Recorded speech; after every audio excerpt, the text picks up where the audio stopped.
سلام دوستان، خسته نباشید. امیدوارم که خوش و خرم باشید. امروز اومدم با اتچمنت STG44، یه گانی که این سیزن جدید وارزون به بازی اضافه کرده. ویدیو شورتش هم گذاشتم داخل کانالم که اگر از اون سمت اومدی حتما اینجا هم حمایت فراموش نشه، چون واقعا نیاز داریم برای ویدیو بعدی. خب بریم زیاد ویدیو رو طولانی نکنیم. اولین اتچمنت استاکه. برای استاک خیلی مهمه این استاک رو داشته باشید. DR79 اینو حتما بزنیم برای ریکویل کنترل که گان اینور اونور رو بالا پایین نکنه، روی یه نقطه متمرکز باشه. مگزین یه خشاب، حالا دیگه استاد انگلیسی به من گیر ندیم، یه خشاب خوب براش میذاریم 50 رانده.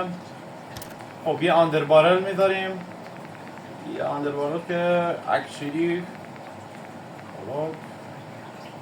این خیلی خوبه ولی موبایلیتی میاره پایین، هندلینگ میاره پایین.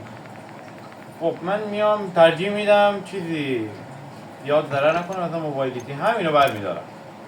یه ماژور برمیدارم، این ماژور برای هر گانی بذاریش، برای هر گانی این لازمه. سوپر استور خیلی لازمه، اصلا گان رو نو ریکویل میکنه. شاید اینجا نوشته هیچ گویی نمیخوره ولی واقعا به درد میخوره، واقعا خیلی به درد بخوره. اگه اونو بر نده من مقایسهش رو براتون میدارم. یه بارل هم بزنیم، دمیجش رو میبره بالا، رانچش رو کم میکنه، ریکویل کنترل هم میبره بالا. دیگه مهم نیست، هم موبایلیتی نیم کم کرده، هندلینگ هم هیچ تقریبا هیچ. خب اینا رو میذاریم. والا به نظر من این یکم ضرر میزنه به موبایلیتی، رو نمیذارم. خب میام یه اسکوپ لازم داریم واقعا. بعضیا میان ای اسکوپو میذارم براش، بذارید براتون بیارم، ولی من خودم ترجیح نمیدم اینو بذارم. همین اسکوپ من اینو ترجیح نمیدم چون واقعا برای راه دور میخوام این گانو، نمیخوام که یارو تو دهنمه بزنم. این ضرب در 2.5 کاریو اگلیسی، من اشتباه نکنم بچه ها دیگه معذرت میخوام کم و کاستی هست. همینو میزنیم به جای این. خب میریم که ببینیم چه کارهایی از این گام برمیاد. خب اولی، دومی، این هم سومی. سریع و راحت میزنی رنده میکنیم، خیلی هم راحت و ایزی. خب میخوایم بریم این بار بریم ویدیوش رو از کجا بزنیم؟ از داخل یک همو بذارم روش. اوه اینم داره آزاد میشه، خیلی دنباله اینم.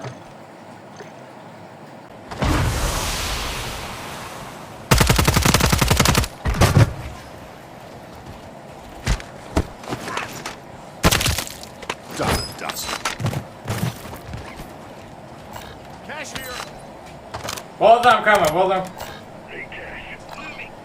پوله بنداز، تو را به شرفت، تو را به شرفت. قولش داده بودم الان خواهیم دیده.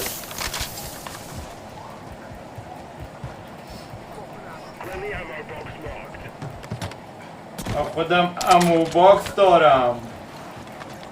امو بابا ما رو دادم.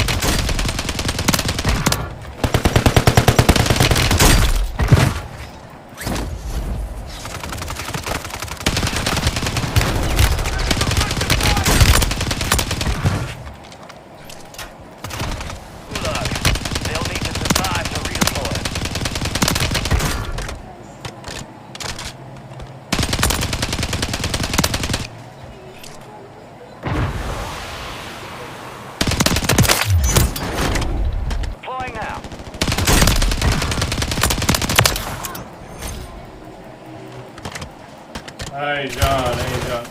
Wait. Oh, اونشه.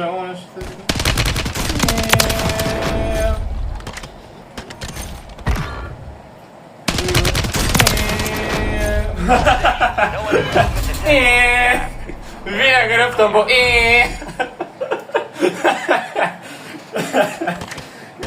نگاه بنا.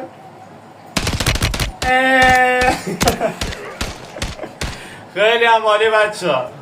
باشه پسر برو. بچه ها ویدیو امیدوارم که از ویدیو خوشتون اومده باشه. این هم از وین. لایک و سابسکرایب فراموش نشه دوستان.